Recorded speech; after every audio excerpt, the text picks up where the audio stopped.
Last time I identified the three compressions and why a front heavy balance of them can be problematic. Now it's time to talk about making life easier. Let's get started.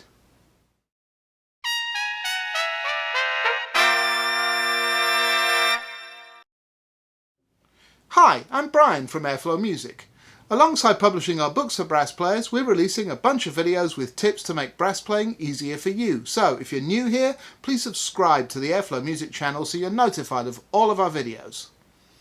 This video is part of the Trumpet A-Z series. A theme that we keep coming back to is high notes. It's the topic you all seem to be most interested in. I've discussed a lot of pieces of the puzzle in this series so far, but this video is about one of the biggest parts of how I play high and make it pretty easy for myself to do so. U is for upper register.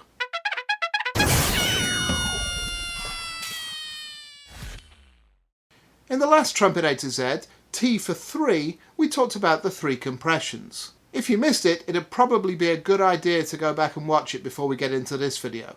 You'll find it linked on screen up here or in the description below, as with any other videos I may reference. In this video, I'm going to show you how to access your abdominal or core compression. This is the compression I use to supercharge my airspeed, which, as we've discussed before, makes it much easier to reach the extremes of the upper register. Successfully using core compression is entirely reliant on breathing properly. I discussed how to breathe properly for playing a brass instrument back in the second video of this series, B for breathing. It's the same natural breath we use when we're performing any physical activity. In this breath we engage our core muscles as we inhale, so our belly doesn't push outwards.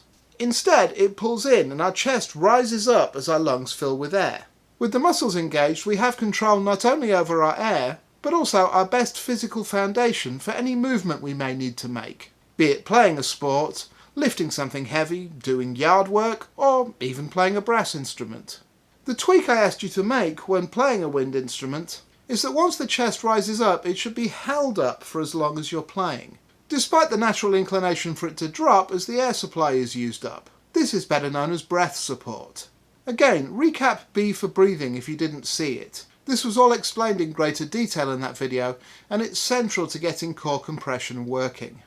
With a good breath and breath support in place, we now have what we need to identify the muscles that we'll use to work our core compression. There's a simple thing we can play to help. I want you to take a deep breath, as we discussed, and play a second line G, this note. Play it nice and loud and hold it out as long as you can. While you're playing, be sure to keep your chest up, don't let it drop. Then, as you come to the end of your breath, really crescendo to get the last of your air out. You should feel the effort of this particularly in the upper abdominals, either side of the lower part of your sternum, the muscles that shade your rib cage, through here.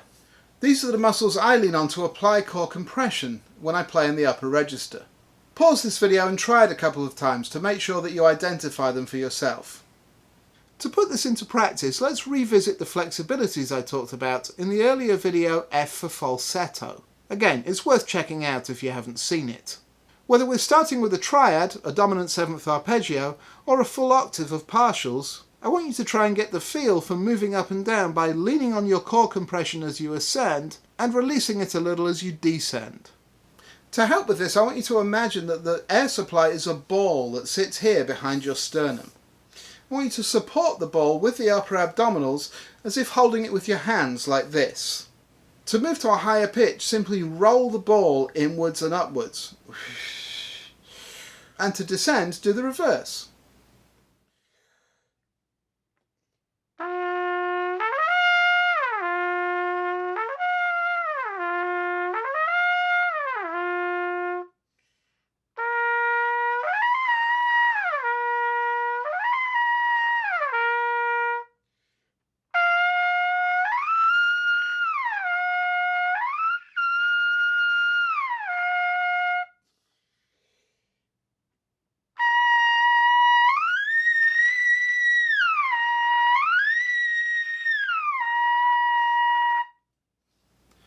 These exercises, as well as those I talked about in the recent video S for shortcuts, are precisely the ones I use to develop my upper register. Make a start with them, and then over the next couple of videos I'll show you how to refine them further to make them more fluid and efficient as we bring the 3 compressions into balance. To capture a real-world demonstration of this, I took my camera with me to the recording studio last week. Here's a short clip of a shout section from John Shapiro's excellent upcoming big band record. This was recorded just with the microphone on top of the camera, so you don't hear the full band unfortunately. But it was a very fun session and I think you'll look forward to hearing the music. Keep an eye on my midsection to see how I apply and increase the compression.